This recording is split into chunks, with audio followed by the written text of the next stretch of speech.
Hari ini kami berikan tajuk macam biasa, reset diri. Kalau dengar Prof mesti reset diri. Alhamdulillah, kita sangat beruntung sebab Allah dah bawa kita sampai ke hari ke-20 puasa, dan malam ni insyaAllah malam 21, dah last 10 nights ni. Jadi kalau boleh yang ke depan lagi dekat, lagi kecil lagi bagus sebenarnya, sebab kita lagi banyak boleh berinteraksi insyaAllah. Saya menjemput Prof untuk mulakan sesi. Terima kasih. Assalamualaikum warahmatullahi wabarakatuh. Pada yang hadir hari ini dan juga pada fan page yang tengah follow kita live on Facebook sekarang.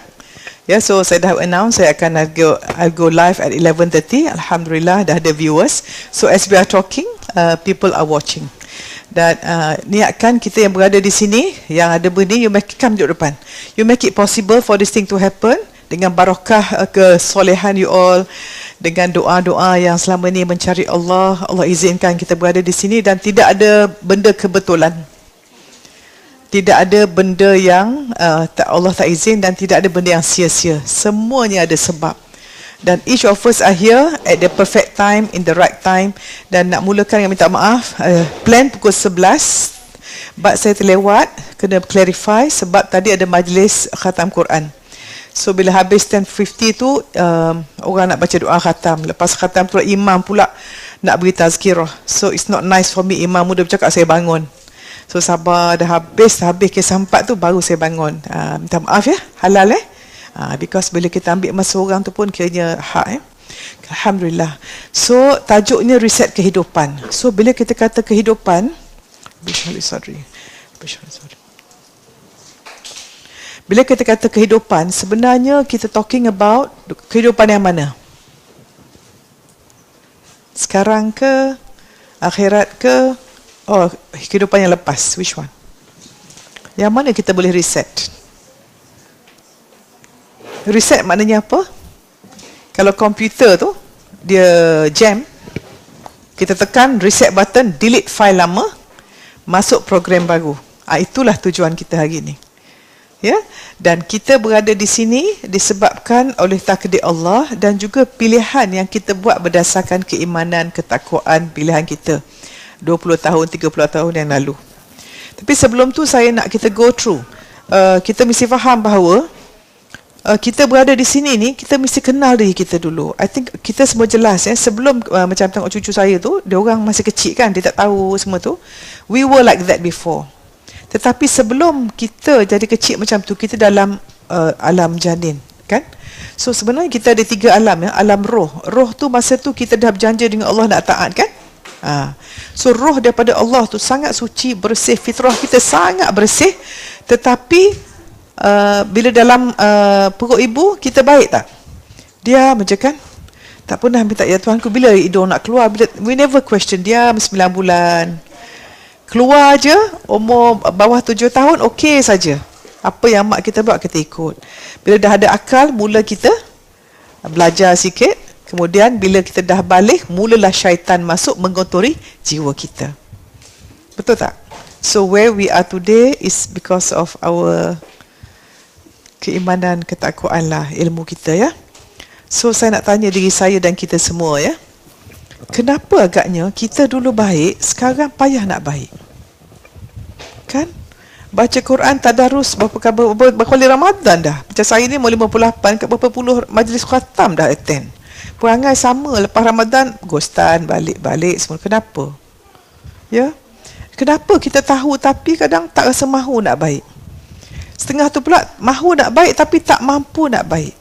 Okay, saya nak minjam, saya baru ni belajar daripada secara bukan in person tapi daripada YouTube saja, daripada Profesor Mak dia Dr. Wan Masri.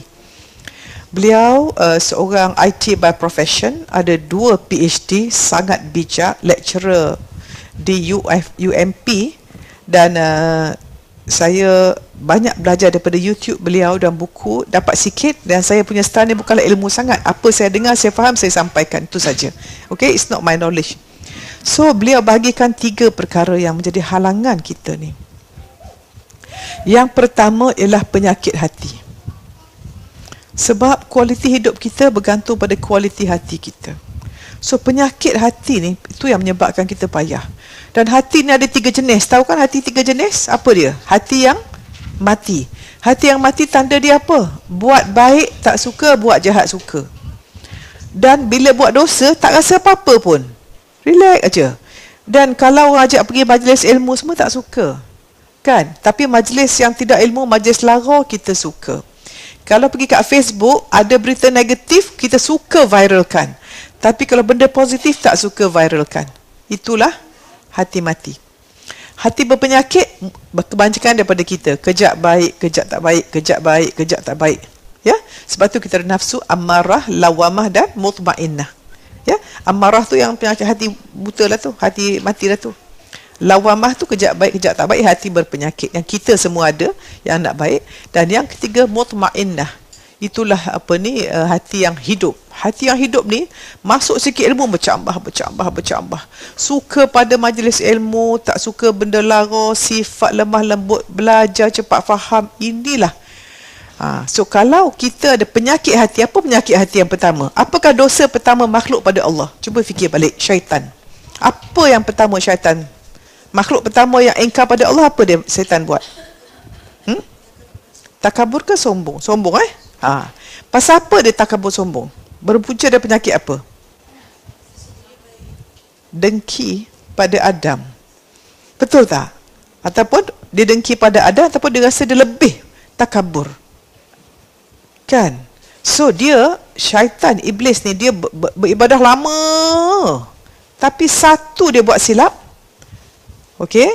Banding dengan Adam pun buat satu silap. Apa membezakan dua ni? Syaitan tak nak bertaubat. Dan dia berjanji pula nak rosakkan anak Adam. Nabi Adam satu buat silap, terus bertaubat. So kita nak yang mana? Sebab itulah kalau kita ni banyak penyakit hati, tu yang kita payah nak dapat kebaikan. So penyakit hati selalu orang ada ialah dengki, sombong, takabur, riak, ujub, heran diri, sum'ah, suka dipuji, tamak, was-was, macam-macam penyakit hati. Inilah penyakit hati yang kita kena buang. Yang kedua ialah dipanggil, Dr. Wan panggil kerak-kerak dosa. Dosa kita ni kerak banyak betul. Kita punya periuk tu, kalau kerak nasi payah, macam mana kena buat? Rendam dulu. Kan, taruh macam-macam. Ada masa sekolah dia belajar apa, dia ambil kulit nanas. Kan, nak jadi asid lah kalau nak buang kerak. So, kerak dosa yang kita boleh hilangkan macam mana? Bertaubat nasuha. Saya nak tanya wanita yang menonton ni. Kita banyak wanita, terima kasih pada kaum mukmin yang datang. Mana bagus? Kita ni nak cantik ke, nak nampak cantik ke, nak nampak baik? Mana yang bahaya? Nak nampak baik ke, nak nampak cantik? Nak nampak baik ke nampak cantik? Nampak cantik. Baik, Marijuan. Ada jawapan? Live bang, ada ubah jawapan? Dah tak ada jawapan. So, jawapannya, nak nampak cantik itu biasa bagi wanita. Lumrah wanita suka cantik. Tapi lelaki nak cantik bahaya. Kalau perempuan tak nak cantik pun bahaya. Tak cukup hormon estrogen. Lelaki kalau suka cantik, banyak hormon estrogen, bahaya. Perempuan memang nak cantik. Betul? Okey. Tetapi kalau nak nampak cantik tak apa. Nak nampak baik bahaya. Sebab siapa nampak tu? Allah ke manusia? Itulah dia panggil riak, buat sesuatu kerana manusia. Ya, ini ya kerak-kerak dosa yang ada. So kita kena taubat. So antara amalan yang baik kita buat, puan-puan penonton sekalian, nak banyak amalan ke nak banyak taubat? Because kadang amalan yang baik boleh menyebabkan kita masuk neraka. Percaya tak?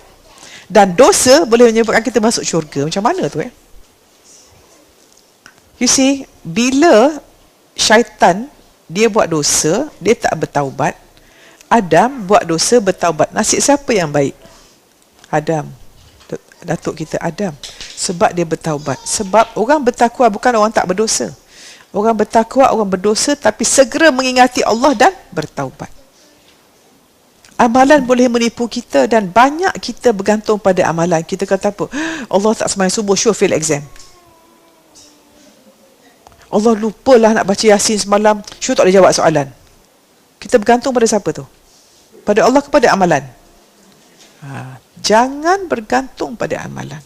Bergantung pada Allah. Itulah ilmu makrifat yang kuat yang kita mesti belajar. Kenal Allah. Kita selama ni semayang berapa tahun tak kenal siapa Tuhan yang kita sembah. Tahu tak sifat-sifat Allah? Allah ada berapa nama? 99 nama. Dan tiap nama ada sifatnya. Contohnya, Ya Halim. Yang lemah lembut, yang santun. Kan? So, dalam nama yang lemah lembut tu ada sifat Allah lemah lembut. So, kita nak, kau nak lemah lembut macam mana? Ya Allah, Ya Rahman, Ya Halim, jadikanlah aku lemah lembut. Masukkanlah sifatmu yang baik. Sebab Allah celukkan semua sifat Allah dengan kita orang sedikit ada. Sebab tu sifat Allah kita ada sedikit-sedikit Allah beri. Sebab tu kita dengan anak penyayang, kan? Sifat ibu tu kasih sayang. 1% kasih Allah beri pada makhluknya. Ya? So sebab itu kita mesti banyakkan taubat. Sebab taubat, ada tak orang riak? Saya banyak taubat hari ni. Ada? Kan, orang bajet bagus tak cakap dia taubat dengan air baik. Siapa kata dia baik, confirm tak baik. Ada maksud hadis orang tanya Aisyah, Aisyah, bilakah seseorang tu jadi jahat? Apabila dia merasakan diri dia baik. Bila kita rasa kita baik, that mean kita jahat. Kalau kita kata kita okey, kita KO. Kalau kita kat Facebook, aku sangat bahagia, feeling blessed. Betul ke feeling blessed tu? Why? Why you have to update your Facebook profile feeling blessed? Nak susah apa tengok? Hidup dengan makhluk ke dengan Allah tu? You see? Kita tertipu, emoticon lah, gini lah. Bolehlah to respond. But kat Facebook profile tulis macam-macam.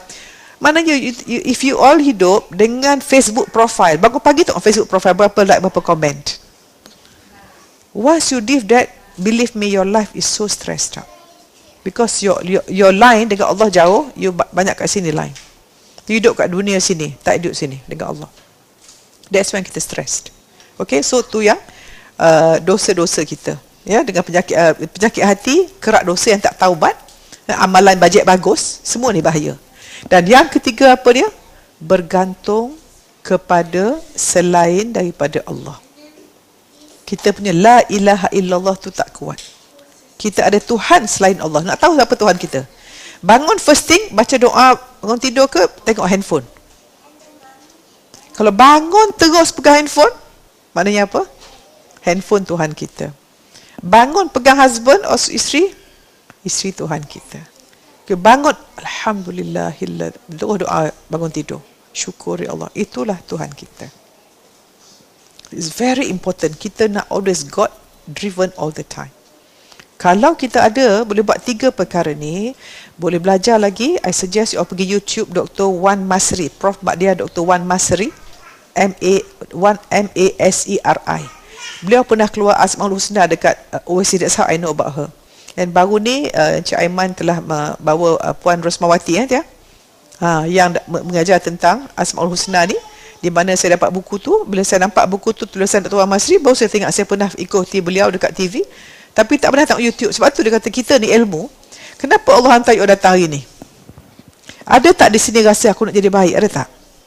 Kenapa datang? Boleh saya tanya? Kenapa datang? Ajar. Kenapa datang agaknya? Rasa nak dapat ilmu apa? Datang nak jumpa saya? Dari Kelantan? Datang nak jumpa saya? Okey, insya-Allah dah jumpa Lagi ada sebab datang lain. Siapa datang untuk menjadi lebih baik? Ya. Kita akan dapat apa kita niatkan. Ya. Dan kenapa saya teringat kata ni ialah bila saya pernah Dr. Masri dengar dah. Tapi saya tengok sekali, tapi saya tak mendalami Asmaul Husna. Bila mungkin hati saya nak mencari-cari, tiba-tiba Cik Aiman jemput Prof. Mawati, anak saya Dr. Atiah tunjuk buku tu, saya pun terbuka YouTube. Tanya suami saya, hari-hari nak tidur siang pun pasang YouTube. Saya pula kalau nak tidur, kena ada something listen. Kalau tidur seorang tu payah, baca doa pun payah, kecuali malam. Kalau nak tidur siang kan bukan benda yang physiological, tapi kadang kita tidur siang bulan Ramadan supaya kita kuat untuk solat.